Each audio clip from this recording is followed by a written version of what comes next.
Hey everybody, Matt Michaels here, and today I am with the golden boy, Jordan Clearwater. Jordan, how's it going, brother?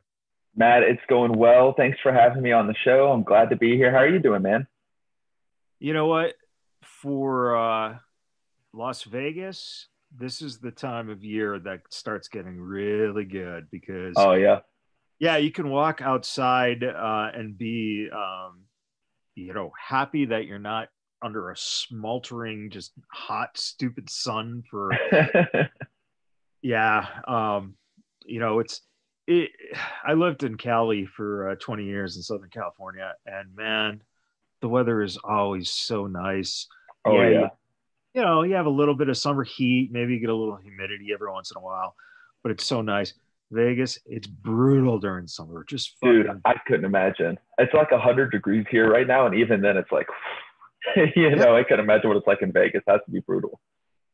yeah. So hey man, let's get on with got on with the year. Let's get 2020 over with so we can start fresh.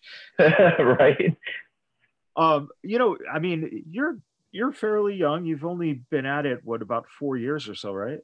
Yeah, that's correct. I started training in 2015. So I made my professional debut in 2016. So about 4 years professional in ring.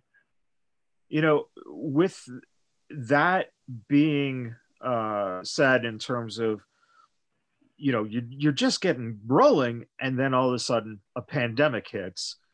What the fuck were you up to for all those Dude, months? yeah, man. No, it was crazy, and just when I was getting my feet wet here in California, because I'm not here originally, right? So just when things were starting to pick up out here, it seemed like the pandemic hit, and it was just like game over. Haven't wrestled since February type of a thing, and and actually, I look at it from a positive standpoint because I got a chance in COVID to do a lot of things that I wouldn't have been able to do. Bodybuilding, training with Blake at Black House and MMA, different things that help round it out who I was as a wrestler, right?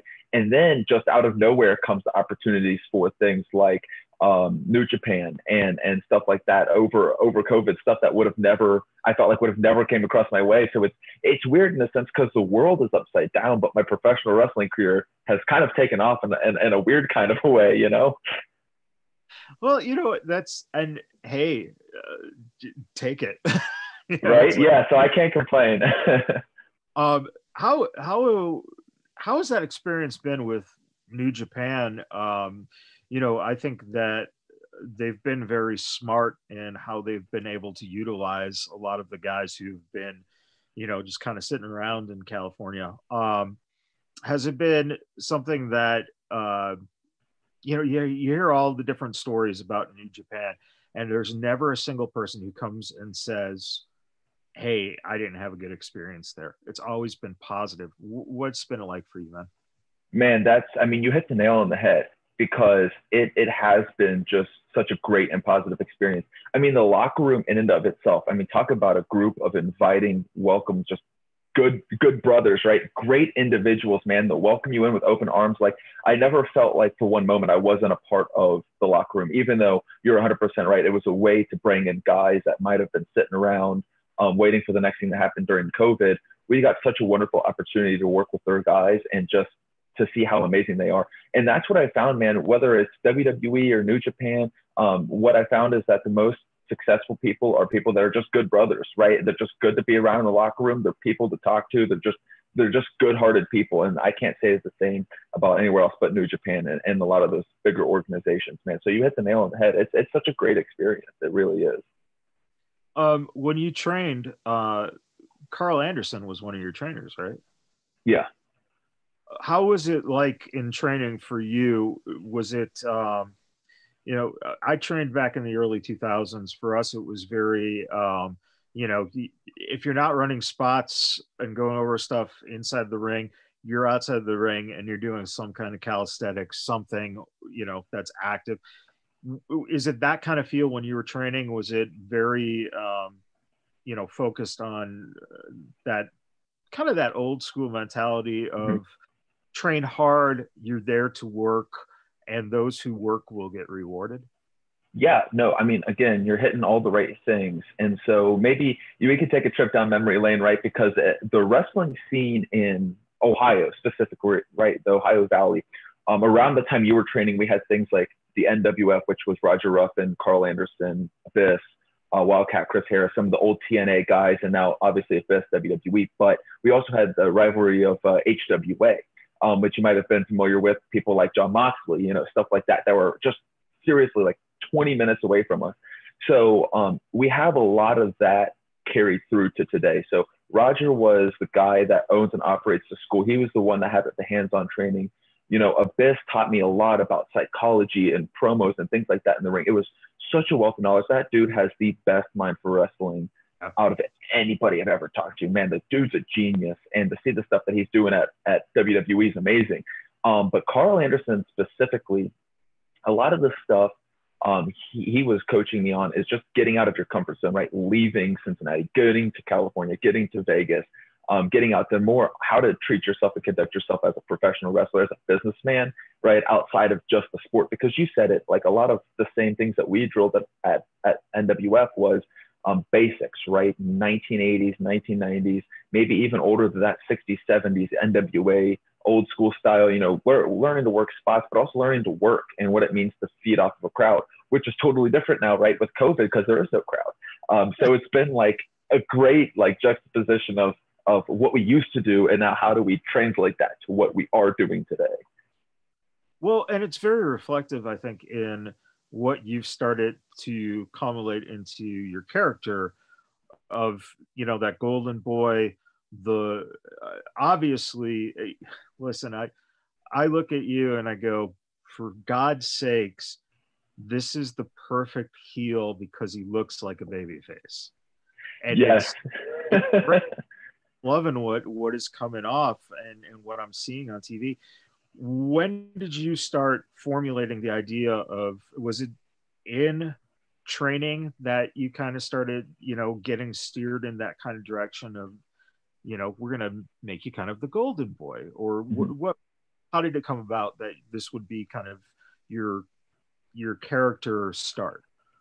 Yeah. And again, I mean, you're hitting all the right notes. It was in training. It was because you mentioned it earlier at the beginning of our podcast was a lot of the old school values and like paying your dues, right? Coming in, cleaning the ring before everyone gets there, staying late, picking up trash. A lot of these independent promotions, right? They don't have much help outside of that. So it's really relies on the first 4 years of the wrestlers to come in and pay those dues, set up the rings and stuff.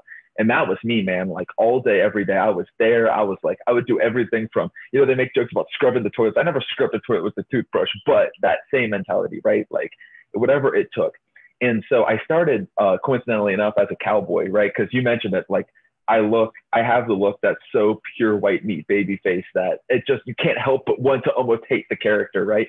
And so I got a lot of that. A lot of people saw that in Cincinnati. A lot of people saw, this white meat cowboy baby face who's, he's doing well because he's the golden boy, right? He's the guy behind the scenes, picking up all the slack, tying the boss's shoes. But it was kind of funny because it started, take me off a little bit. I thought, man, I'm just trying to do my best. And so I thought, you know what, screw it. I am the golden boy, right? That is who I am. I am the person that shows up first, that leaves last, and I'm going to own it. And that's really how that character came to be. I was like, I'm going to start calling myself that. I'm going to start doing this. And it really started to toe the line of like, do we like this person or do we hate this person?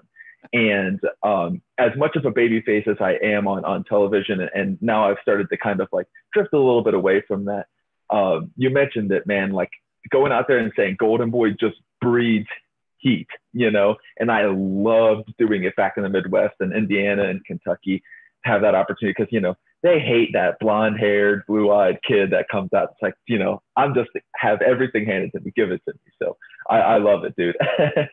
No, it's a spectacular position to be in because of the fact that you don't have to work hard for the heat.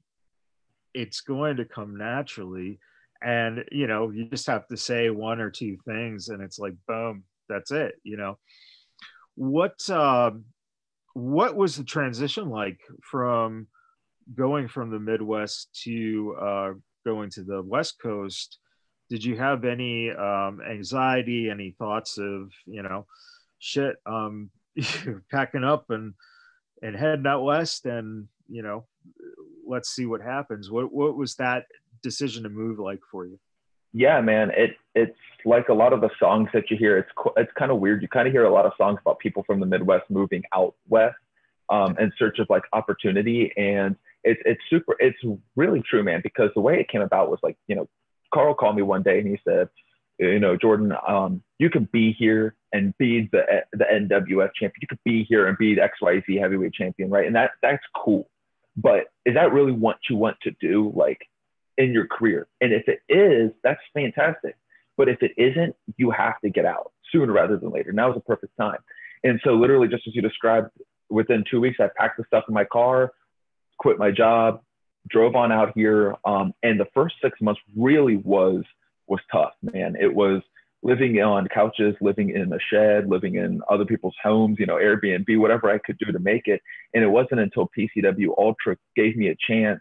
I was with the Biss. The Biss was there. He walked me in. I met Joe. He gave me a chance, and that's where I got my name out there. And then all of a sudden, I was getting regular bookings at EWF. Eventually I found myself at CWFH. And so it started to build from there, but it was tough. There was a lot of anxiety. There were a lot of questions going through my mind for those 6 months. Did I make the right decision? Am I having to start from scratch? Nobody knows me out here. It's a different style. It's a different culture. It's a different, are they going to attach onto the Southern state style of wrestling that we, may or may not have seen? We have luchadors out here. We have X, Y, and Z, and people of all shapes and sizes. And so I think over time, I found my little niche right after wrestling in the crowd, at least for a period of time. But it was super nerve-wracking moving out here. It was crazy. Did you assimilate yourself by the natural things, like all of a sudden you start eating sushi and start doing yoga on the beach? Dude, 100%, man. Like, it's weird. Like, I think, and I think when I go home for Christmas, everyone kind of looks at me now as a Californian because, dude, check it out. Like, for this week, I had California rolls for lunch. It's like on my diet now. I went to the beach yesterday, got my tan on, like, on the weekend, like typical California stuff, right? Even though I would never like associate myself like in that way. It's so funny because it's so true. You hit the nail 100% on the head. Yeah, I've been there. It's funny, and it's like, just I moved out from Chicago in '97. Gotcha. So you understand, yeah, because Chicago's the Midwest too. Well, we're all right along there. We're all like sister cities. Yep. And it's it's a whole different fucking world when you you start looking around and you're going, holy shit, this is kind of exciting but kind of strange. Yes. It's definitely a different planet. But you said EWF, which I'm glad you brought up, because not only have you now been EWF champion twice, but the federation, I mean, it's run by a legend, man, in SoCal. With that, and getting those opportunities to be around something that Hernandez is producing, how has that been impactful in terms of kind of learning what you're seeing around what he's doing and what the booking is, and how that kind of makes sense in terms of, is that a second part of the puzzle where you start going, oh, okay, is there, because he's by far one of the most respected guys that you could ever find when it comes to Southern California. He's probably first in line in the Hall of Fame list. Dude, 100%. I just wanted to say that first to piggyback on what you just said. 100% first in line for the Hall of Fame out here. I couldn't agree more. And when you start coming into a locker room and you're meeting new people, what is the reaction to and some of the guys in SoCal have been at it for, 15 years. Some guys are, a little fresh like you are, newer guys. Or have they been accepting to a guy who's, as young as you are and, coming from a totally different part of the country? And it's like, hey, why am I not getting my shot and this guy's getting his shot? Have you felt any of that? Yeah. So Jesse was really outside of PCW, right? I had that match at PCW, but he gave me my opportunity. He was the one that opened his doors to training for me. He put me on shows. He's given me ample opportunity, and I've succeeded super well there for one reason, I think, and that's because Jesse understands what the perfect blend of old and new is. And he's still in the times, and there isn't one person in the industry today that is at least recognizable that hasn't met Jesse Hernandez. He is the gatekeeper of professional wrestling. Like I imagine him like the arch and right, moving to the Midwest, right? That's him. And that's really, like, meeting him was probably one of the best things that happened here because of the opportunities that followed, right? Him, Dave Marquez, people like that have given me so much opportunity I can't be grateful enough for. But yeah, to answer your question, I'd like to say that everything was, sunshine and rainbows, right, coming out here. And like everyone's like, oh, great, fresh new talent. Can't wait to work with this guy. And I'm sure that there's a good portion of people that were like that. But, there's also a great portion of people that, who are you? Where are you coming from? Who trained you? Why are you doing this? Why are you doing that? Versus, I've been here, I've been training in the area. So there is some animosity, but I just try to focus on the positive. It's tough. And that's what you find again in New Japan, is that there isn't that at that level, at least not from what I've seen yet. There isn't like, here are a bunch of new guys that are going to come take my spot. It's, here are a bunch of new guys. Let's give them as much as we can, because this is their chance. We want good people to succeed here. And so, yeah, I've seen a little bit of both, but, and I think the farther you move up in the ranks, the more humble people are and the more respectful people are, because at the end of the day, it's a business, it's an enterprise, it's entertainment. And it's entertainment for everybody, right? Well, and it's also one of the funny things is, business, absolutely. First and foremost, that's what it is, right? It's a business. But what I find really fascinating is a lot of the times it's also a high school. What I'm saying? Dude, yes. It's high school prom, man. It's high school prom. Everybody's sitting on the sideline wondering who the king and queen is. And you're 100% right. Yeah, it's spectacular when you kind of see the dynamics, and then you realize, oh, these guys are kind of this clique and these guys are kind of that clique. And then you got, the guys who are really quiet and not saying anything. Those are the most scary people. Yeah. And dude, probably better than anybody else being from Chicago, there's more of that out here than there is elsewhere. Now, there are cliques elsewhere, but they're much more sporadic and they're larger, like cliques as in promotions. Here, you can have 10 different promotions, but have 10 different cliques that like intertwine in between those promotions, right? And everybody knows, oh, that's that car, that's that car, and that's kind of my luxury, man, is like, I don't belong to anything, or I'm almost like a nomad out here, man. I form my own type of deal. People that want to hang around me, I'm all open, I'm all ears, like, let's have a great time. Let's brother down, as I like to say. And, and if you don't mess with me like that, that's cool too. That's fine. I'll see you at the show, and, we'll be cool. What kind of stuff have you been doing when you have free time? Are you a video game guy, or are you like a movie or comic book nerd? What's your passion outside of wrestling? Yeah. So like today, for example, usually my weekends are booked with either wrestling or bodybuilding of some kind, like doing posing classes. I was slated to do an NPC competition. I'm trying to do things that are just outside of the purveyance of wrestling to, grow a bigger brand for myself. And so that's something that's always been interesting to me. My 9 to 5 during the day is finance. I've poured a lot of time and energy into that career.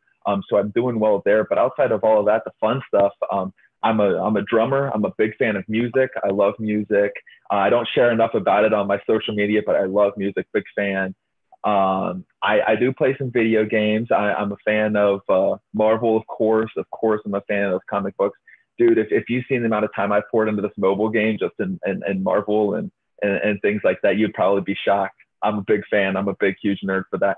And so, and by virtue, I've kind of gotten into the comic books a little bit more. So I will admit I'm a little bit of a bandwagon fan, but you know, dude, when you were growing up, who could not watch the first Iron Man and think, geez, this is the coolest thing that's going on with our generation, right? Like, so.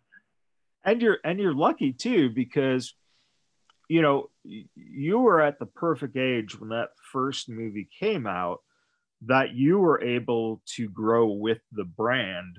100%. You know, and now, like, by the time you get to Thanos, you know, eliminating all the people in the universe, what's great about that is you matured along the same lines that the movie matured, you know, and I think that's kind of the coolest thing to see. Like my generation, we only dream, you know, seeing stuff like that on the big screen. And so for us, it's like we're old nerds essentially, right? We're like, oh, at our generation, we barely even had toys of, yeah. But it's so cool to see that you know, progressively and for the rest of your life, you'll, you know, be able to go to that product and be like, hey man, I remember certain events in my life coincide with Thor 2 or with, you know, Doctor Strange. Yeah, no, you hit the nail on the head. And like you mentioned, watching like Star Trek or Star Wars or pivotal moments of other people's generations, right? And living through those stories and then finally having something for our own was what's so important. But it's such a great story to be told. And what you said was like Infinity War, for example, something you would have never, ever expected to see on like, I can't like help it. It's like one of those moments where someone turns heel, right? You would have never expected to see it. You would have never expected them to see it, to put a villain over so strong on the big screen. And as somebody that was maturing through, right? Obviously, I like, you know, Thor, Captain America, you're a big baby face fan, right? But you can't help but just love the shock that was that moment. And I'm just all in, you know, I was all in, you know, and coming back and watching a movie, it changed from just sitting through and watching Mission Impossible 5. It was like watching a sporting event where nobody knew what the outcome was, and you were in the theater just erupted and roar, and you know, you have all these really nerdy moments like Cat picking up the hammer and just so much stuff. But you know, I don't even classify it as nerdy anymore, because what Marvel did is they permeated pop culture and made it what it is today, the most watched movie, right? And that's just amazing to me that they changed it from a sect to like a totally acceptable thing that everyone loves now. Absolutely. And also I think you know, like you said, you kind of you can dissect the characters now. If you look at it, you like, the reason Thanos works is because you actually can empathize with reasoning. And I think that that's very important. Like, you know, every time you're going to entertain someone, whether it's, you know, through wrestling or through movies or, you know, music, there has to be a relatable thread so that you're not just doing it to do it. You know? Exactly. And I think there has to be a character or a story, right, that you can relate to. Something, exactly, right. Like you mentioned Thanos is a perfect example. There's a villain that you can empathize with. And the problem was in that arc was that people were.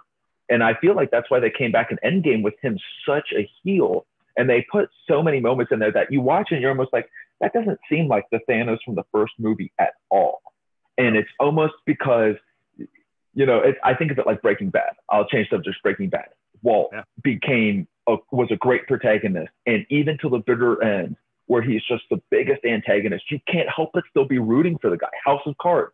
It's the weirdest thing, man, and it's and that type of like play on your psychology is something that we're getting so good at that I love. You know what I mean? It makes you think. It's more than just watching mindless television. It's a story. You know. Well, and you know. What I like is when I see something where you're looking for redeemable qualities. And I like when you get a curveball thrown by every character. You realize after watching something, every character was a total fucking piece of shit, because they all just were self-indulgent, and they were all trying to get whatever their goal was. 100%. And I think that's, if every wrestler walked through the curtain with that in mind, you wouldn't even have arguments about, oh, WWE sucks because their characters blah blah blah or whatever. Mm-hmm. Thing, you have to have a reason for doing what you're doing, and in the end, the only true, it affects the people around you, but your character is, they're trying to get what they want. They're always trying to get what they want. Mm-hmm. And you're right with, and then when you throw a little piece of thread in there, and now the audience starts feeling empathy, that's when the switch is going to come, and they're going to become a baby. So Thanos, absolutely, you had to give him more of a heelish aspect. Yeah.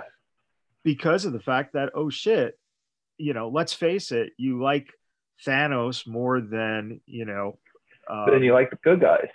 Yeah, exactly. And dude, you're 100% right. You're 100% right.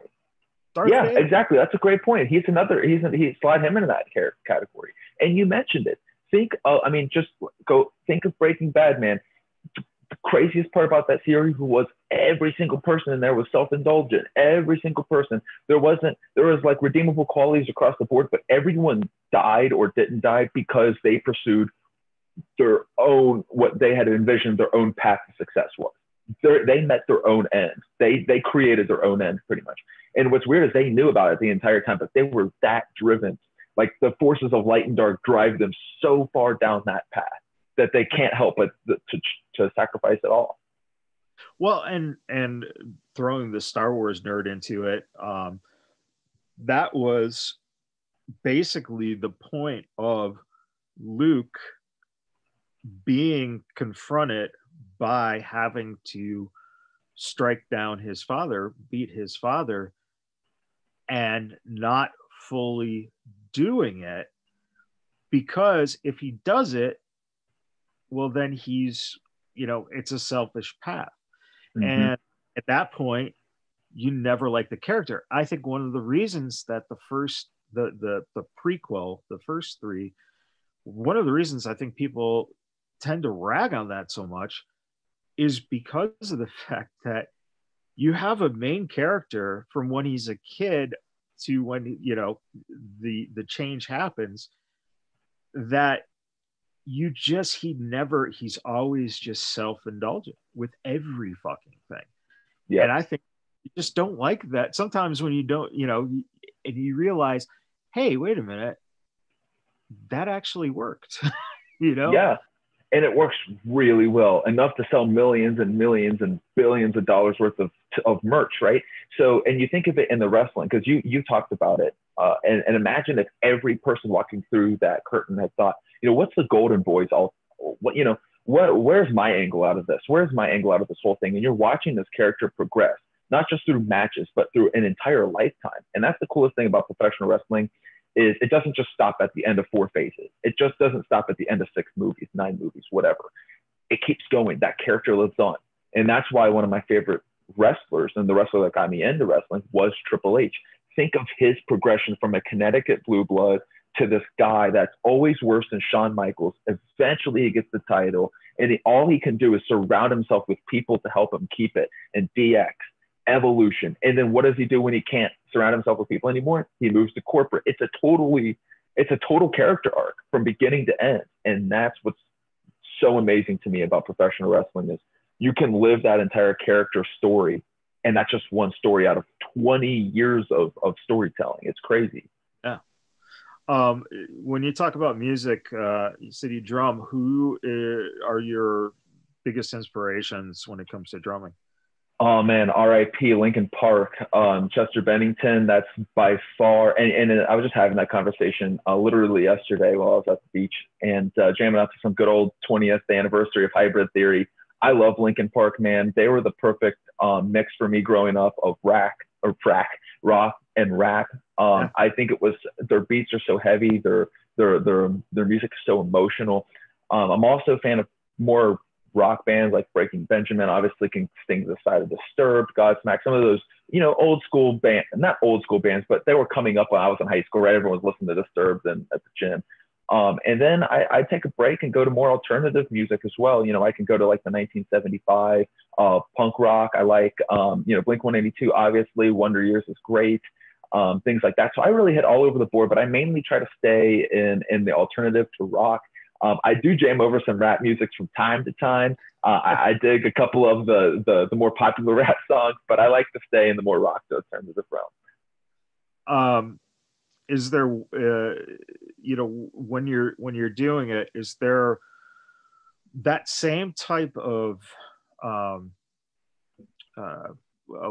creative release that you get when you're wrestling? Is that kind of that, you know, when you get in the zone, you just, you know, you're just drumming away and you're just feeling whatever is going on, and thus you get stuff like being able to do good fills and, you know, things like that? Is that how that affects you as well?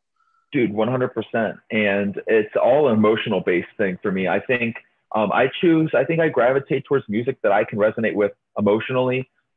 Things like the singer singing about that I can relate and put into my own life. Or, you know, I think of a lot of those, it's kind of funny. Think of like a lot of those tribute packages WWE used to do with like Creed back in the day and, you know, My Sacrifice. I mean, like, just like, dude, that's like the perfect blend. Like, I loved that stuff. I used to get so hyped, man, so hyped over that stuff. And so it's that kind of emotion that, like, and you're right. And sometimes it comes in as with an easy, simple fill, but whatever note that you hit, it means something. And it adds so much more to the song, right? Even though it could be some crazy Slipknot, you know, crazy Joe Jordanson fill, or it can be something as simple as a break. And so yeah, it's very emotional. It's very creative, but yeah, I think of like, I'm also a little bit of a fan of anime, get some anime in there from time to time. So when I was growing up, you know, like in the end, dumped over some Naruto fills. I would geek out so much at the beginning of YouTube, you know, if you look at that stuff, like that was my stuff, man. Like, you know, I used to jam out to that all the time. You know, you get a chance now to, you've done some stuff with Marquez and the United Wrestling, and as well as Championship Wrestling from Hollywood. Have you gotten a chance to just kind of just hang back and observe a little bit on the television producing aspects of what goes into his shows? Yeah, so I spoke a little. I did an interview for Marquez. They call it The Push, and we spoke a little bit about that on their podcast, where one of the things that they mentioned that they noticed that I did was when I first came out here, I wasn't wrestling a lot. And even when I do wrestle, there's a lot of time that goes into filming the other matches. So a lot of what I do, man, is I kind of take the CM Punk approach to it. Honestly, as corny as that might sound, he did an interview a long time ago about what made him the best. And he talked about when he was in OVW, what he did was, instead of wrestling, he would follow Paul Heyman to the production booth. He would cut, he would do commentary, he would watch camera switches, and things like that. And I resonate with that. I resonate with his character too a lot. Him and Chris Jericho have that same mentality. And so when I went to Hollywood, I took that same approach, right? I would watch the matches, but not just with the boys in the locker room. I go into production. And it's nothing against the boys. It's just I sit in production. I can see the camera angles. I can see what they're looking for, what they're calling for, hear everything, visualize everything. Because at the end of the day, for wrestling, I know that I'll be involved in the business in some capacity, right? It has, and that was CM Punk's thing, was that whether or not he made it as a wrestler, he was going to be the best at something in professional wrestling because he loved the business. And so that's something that I really take pride in doing. Where do you ultimately see yourself? Like, what kind of goals do you have? And, you know, again, you're still in your early 20s. So obviously it's it's kind of a loaded question because of the fact right. Got so much time, but where do you see yourself? Like, ultimately, why did you get into wrestling and what is your ultimate goal? Yeah. So I got into wrestling one day because I was roughhousing, wrestling around with my brother, obviously, you know, and we're dropping elbows and whatnot. I didn't even know what wrestling was, and switching through the channels, and boom, he's like, "Hey, watch this, you know, turn this on. It's Monday Night Raw." First person I see is like Triple H, you know, super tan, super jacked, right? Just beating the crap out of this dude. everyone's screaming his name. And I just thought to myself, click, that's what I want to do. I don't know what that is, but that's me right there. That's me, man. And that was my intro to professional wrestling. And so I guess by virtue of always saying that, my goal would, right, you could say, to make it whatever that, and whatever means that is, like to make it professionally, like at the WWE or New Japan or AEW now, or to make it monetarily, like, you know, working on the independent scene. And, you know, there's a couple of people that are doing that very well for themselves, and they did that very well for themselves. So I think it's some version of that, but, you know, more readily in front of my face, I think working with Championship Wrestling from Hollywood and in New Japan has at least opened some doors for me where I could see myself. I definitely think I stay rooted here in California for a couple more years, but I see the NWA as being a goal for mine, something that's more closer than anything else. I think the NWA would be a great transition for my career, my wrestling style, and the types of people that are there. I've gotten to know Corgan a little bit through working with Dave. I know Dave, working with Aaron Stevens in the locker room at Hollywood. Oh my gosh, what an amazing, amazing brother. Can't say enough good things about him. I mean, he's helped me so much, such a great relationship. So I hope maybe in the next year or two that you'll see me pivot that into hopefully something that looks like the NWA or along those territories. Yeah, no, that's, I mean, it just fits perfectly for your style. And, you know, who knows? I mean, obviously, you know, that's the first step, and hopefully, you know, there's a second step that will be even bigger.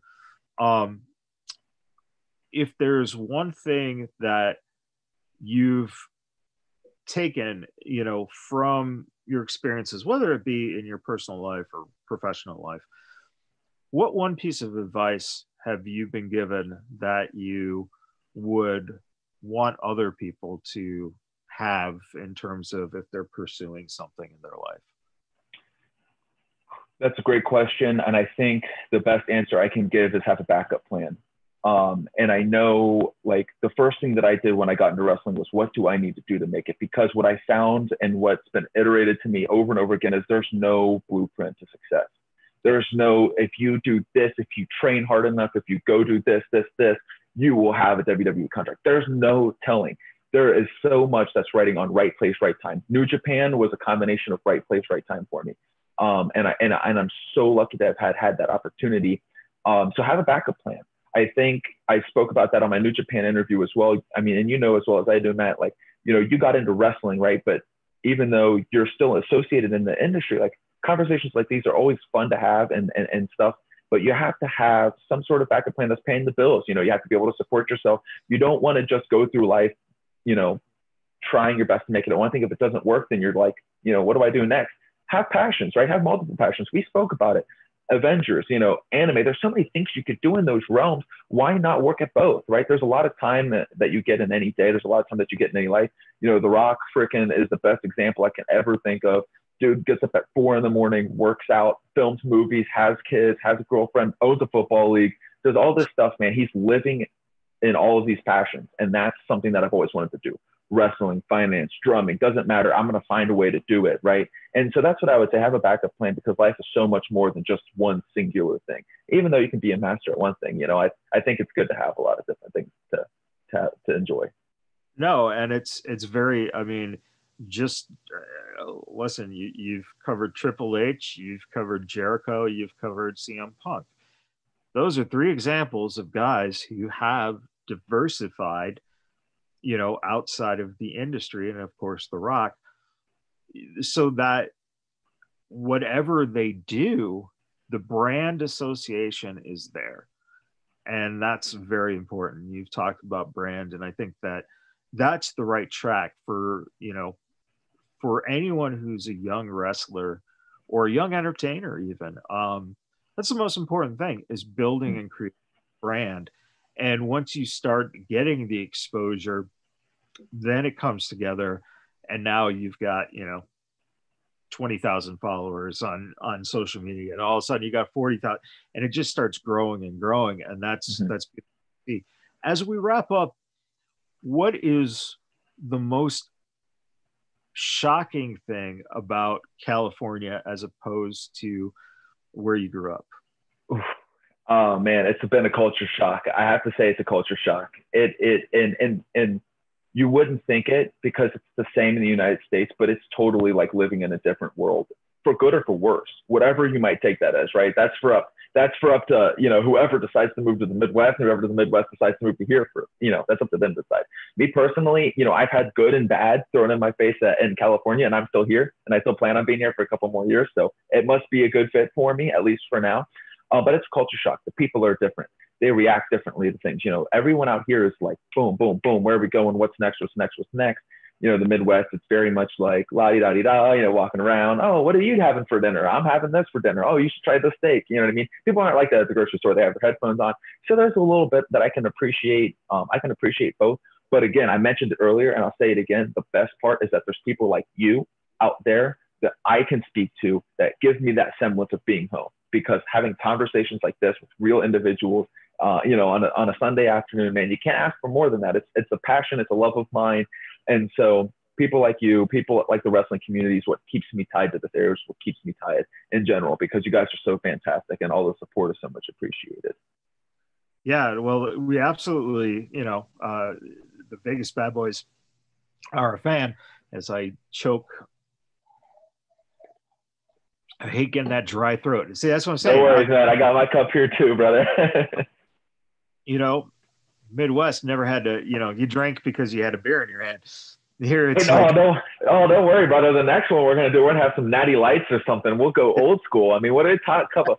You have to get me in the studio up in Vegas, and we'll pop open a couple beverages, and we'll have a good fireside chat, man. That's what I'm really looking forward to. Yeah, we're gonna have to.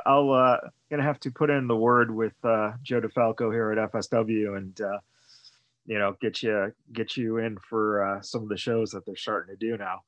I saw that they were starting to run again. That's good news, and I think it's going to be promotions like that. And that's a little bit of the advice I was kind of, if I could give any advice to some of the guys that weren't at Hollywood or that aren't with Joe, was that. And I got the opportunity to meet Joe briefly at Ring of Honor. We did some stuff up there, and he was really cool to talk to and get to meet. But man, places like his, places like Dave's are going to be places to get reps, because right now there's nothing else going on, man.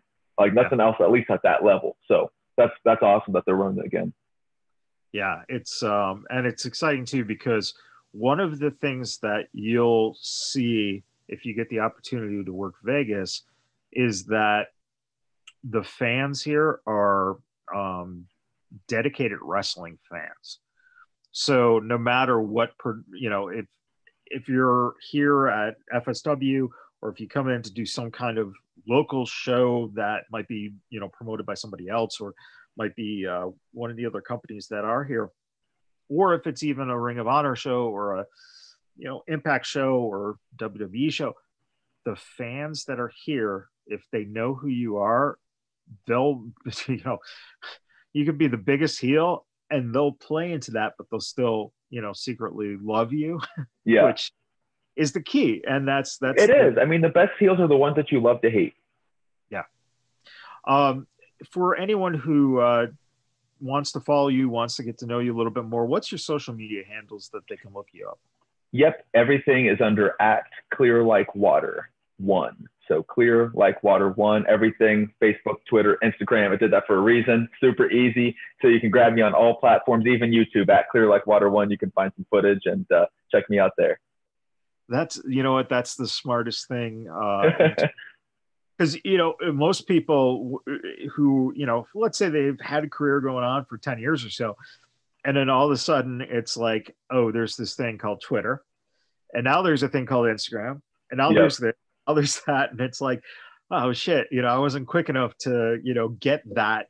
Yeah, no, that's great. That's my biggest bummer. I can't use that Golden Boy. I have to use that Clear Like Water, but it's okay. It's fine. I like to play on words, right? I like to play on words for Clear Like Water. So. Yeah, that's awesome. You know, I want everyone who's watching or listening, if you haven't had the chance, please look up Jordan's work, especially if you subscribe to the United Wrestling Network. You'll be able to see him. You know, you probably did see him. And if you don't remember, go back and watch, you know, look back in the archives, watch, because this is the perfect opportunity to meet someone who is starting to grow And as that brand grows, I think the coolest thing, Jordan, is that people will get to see you from the, earliest incarnations. Mm-hmm. Like you said, Triple H, you saw him as the Greenwich Blue Blood, but you don't really see anything from like the Terror Rising days. Oh no. And no, you really don't see it. It's like very rare footage for the terrorizing days that you'll find that will pop up on YouTube. It'll be like an old gym, or like if you're reading his book, if you ever read his book, Making the Game, love it. Obviously, Jericho's books are fantastic, but his book is fantastic. That's the only glimpse I've really got into early Triple H is his book. Yeah. So fans are lucky now, but people like yourself, they can follow them from the very beginning. And we're also talking internationally. So if you're watching overseas and you're looking for someone in America to, start following, this is a great opportunity. Jordan, it's been a pleasure, man. I hope we get a chance to catch up in a little while here, and maybe as things start opening up again, hopefully we will be able to do like a sit down and have a couple drinks and just shoot the shit. Yeah, dude, let's do it, man. Let's do this again. But in the meantime, if I'm ever up in Vegas for something like that, then let's have a couple of Midwesterns on each other, and we'll have a good time. We'll open up some Natty Lights, man. I haven't had one of those, and that's not Californian. That's not Californian enough, man. I've been having IPAs out here, so it's not California enough. You have to keep that under wraps, man.